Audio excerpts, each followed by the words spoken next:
ಈ ಭವನ ಬರೀ ಬಂಟರ ಭವನ ಅಲ್ಲ, ಎಲ್ಲ ಜನಾಂಗದ ಭವನ ಇವತ್ತು ಸಾರ್ವಜನಿಕರಿಗೆ ಅರ್ಪಣೆ ಆಗ್ತಿದೆ.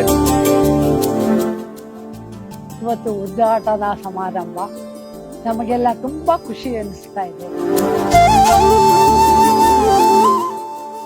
ಅಂಚಿನ ಒಂಜಿ ಭವನ ಕೊಪ್ಪಡು ಕೂಡಿತ್ತುಂಡು. ಅಂಚಿನ ಒಂಜಿ ಭವನ ಇನ್ನೀಗಲ ಆತನ ಪಂಡ್ರೆಗಳ ಭಾರಿ ಹೆಮ್ಮೆ ಆಗುತ್ತಿದ್ದು.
ಇಲ್ಲಿ ಕೂಡ ನನ್ನ ಪಾತ್ರ ಏನಿಲ್ಲ, ಎಲ್ಲ ದೈವ ಇಚ್ಛೆ, ದೇವರು ಕೊಟ್ಟದ್ದು. ನಮ್ಮ ಸಂಸ್ಥೆಯಲ್ಲಿ 4,000 ಸಿಬ್ಬಂದಿಗಳು ಇವತ್ತು ದುಡಿತಾ ಇದ್ದಾರೆ.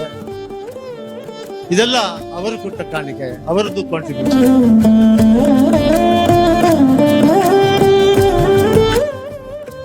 ಏನ್ ರಾಮ ಮಂದಿರಕ್ಕೆ ಲೈಟ್ ನಿರ್ಮಾಣ ಮಾಡಿದಂತ ಉದ್ಯಮಿ ಅನೇಕ ಉದ್ಯಮಗಳಿದ್ದಾರೆ. ಇವತ್ತು ಕೇರಳದಿಂದ ಬಂದಂತ ನಮ್ಮ ಸದಾಶಿವ ಶೆಟ್ಟಿ ಇವರೆಲ್ಲ ಕೋಟ್ಯಾಂತರ ರೂಪಾಯಿ ತೆರಿಗೆನ ಈ ರಾಜ್ಯಕ್ಕೆ, ಈ ರಾಷ್ಟ್ರಕ್ಕೆ ಕೊಟ್ಟಿದ್ದಾರೆ.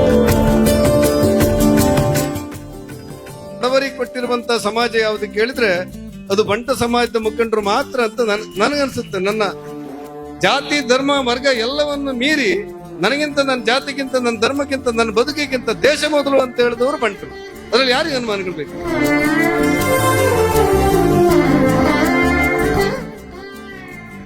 ಆಗ ಬಾ ಈಗ ಬಾ ಹೋಗಿ ಬಾ ಎನ್ನದಲೆ ಆಗಲೇ ಕರೆದುಕೊಡುವ ಧರ್ಮ ಹೊನ್ನಾಗದೆ ಬಿಡುವುದಂತೆ ಖಂಡಿತವಾಗಿಯೂ ಇವತ್ತು ಯಾರು ಕೈ ಎತ್ತಿ ದಾನ ಮಾಡ್ತಾರೋ ಅಂತಲ್ಲಿ ಪ್ರಕಾಶನ್ ಅಂತ 1000 ಜನ ಹುಟ್ಟುತ್ತಾರೆ ಸ್ನೇಹಿತರೆ.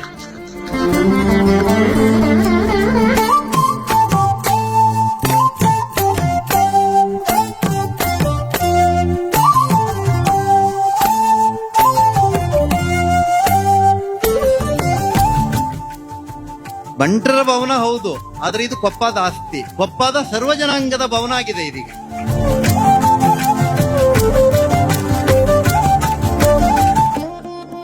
ಕೊಪ್ಪದಲ್ಲಿ ಏನಿದ್ರೆ ಬಂಟರ ಭವನ ಇದೆ ಅಂತ ಹೇಳುವಂತ ಒಂದು ಸ್ಥಿತಿ ಬಂದ್ಬಿಡುತ್ತೆ ಅಂತೇಳಿ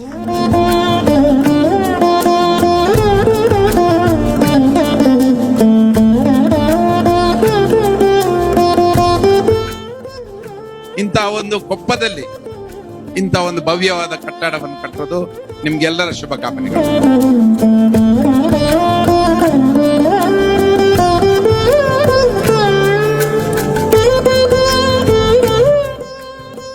ಈ ಭವನ ನಿಮ್ಮ ಭವನ ನಾಳೆಯಿಂದ ಸಾರ್ವಜನಿಕವಾಗತ್ತೆ. ಇದು ಎಲ್ಲಾ ಜನಾಂಗಕ್ಕೂ ಉಪಯೋಗ ಆಗತ್ತೆ.